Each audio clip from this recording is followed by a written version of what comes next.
প্রিয় দর্শক, আজ আমরা শুনব জান্নাতের সর্দারিনী হজরত ফাতেমা রাদিয়াল্লাহু তাআলা আনহা এবং তার বোন কুলসুমের একটি হৃদয়বিদারক ঘটনা। এই ঘটনা থেকে আমরা শিখব অহংকার কিভাবে ধ্বংস ডেকে আনে আর বিনয় ও ধৈর্য কিভাবে আল্লাহর রহমত বর্ষণ করে। একদিন মা ফাতেমার বোন কুলসুমের বাড়িতে বড় একটি মেজবানের আয়োজন হলো। শহরের ধনী, গণ্যমান্য এবং বিদ্বান ব্যক্তিরা সবাই আমন্ত্রিত হলেন। সুস্বাদু পোলাও, কোরমা, মাংস সবকিছুর ব্যবস্থা করা হলো। এমন আয়োজন দেখে মহানবী হজরত মুহাম্মদ সাল্লাল্লাহু আলাইহি সাল্লামও সেখানে উপস্থিত হলেন। তিনি চারদিক তাকিয়ে বললেন, মা কুলসুম, তুমি তো শহরের সবাইকে আমন্ত্রণ করেছ, কিন্তু একজনকে কেন ডাকনি? কুলসুম বিস্ময়ে জিজ্ঞেস করলেন, কে বাবা? আমি কাকে ভুলে গিয়েছি? রাসূলুল্লাহ সাল্লাল্লাহু আলাইহি সাল্লাম বললেন, তোমার আপন বোন ফাতেমা। সে তোমার রক্তের সম্পর্ক, অথচ তুমি তাকে আমন্ত্রণ করনি। প্রিয় দর্শক, কুলসুম ফাতেমাকে ডাকেনি শুধু একটি কারণে। তিনি ছিলেন গরিব, তার পোশাক আশাক সাধারণ, আর সংসারে ছিল চরম অভাব।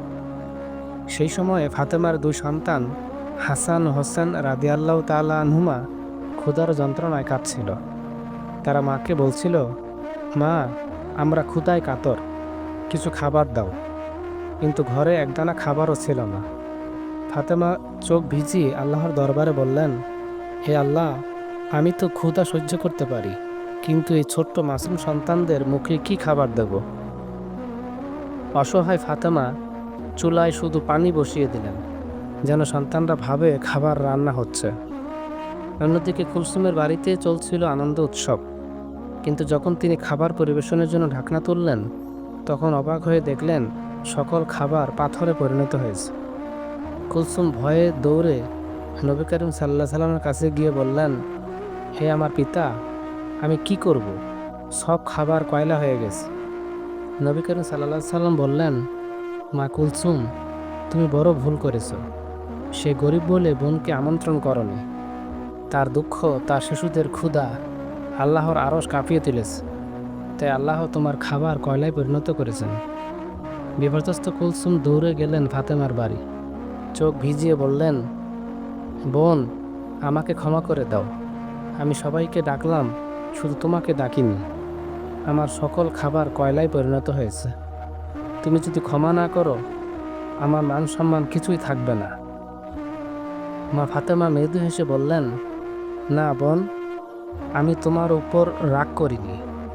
তবে চলো দেখি আল্লাহর রহমত কিভাবে আসে। তিনি হাসান হোসেনকে নিয়ে কুলসুমের বাড়িতে গেলেন। তারপর আল্লাহর নাম নিয়ে দোয়া করলেন। খাবারের পাত্র কাপড় দিয়ে ঢেকে বললেন, বিসমিল্লাহ। এখন খুলে দেখো। যেই কাপড় সরানো হলো, সব খাবার আবার আগের অবস্থায় ফিরে এলো। প্রিয় দর্শক, এই ঘটনায় আমরা শিখি অহংকার ধ্বংস ডেকে আনে, বিনয় ও ক্ষমাশীলতা আল্লাহর রহমত নামিয়ে আনে।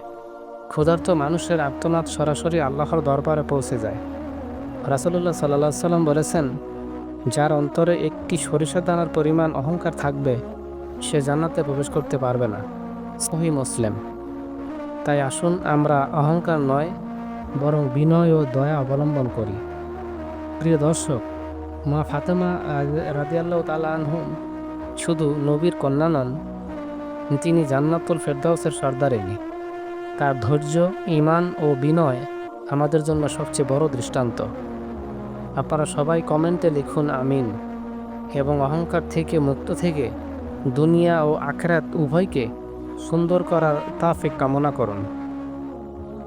ভিডিওটি ভালো লেগে থাকলে লাইক দিন, শেয়ার করুন এবং ইসলামিক শিক্ষা প্রচারে আমাদের সঙ্গী হন।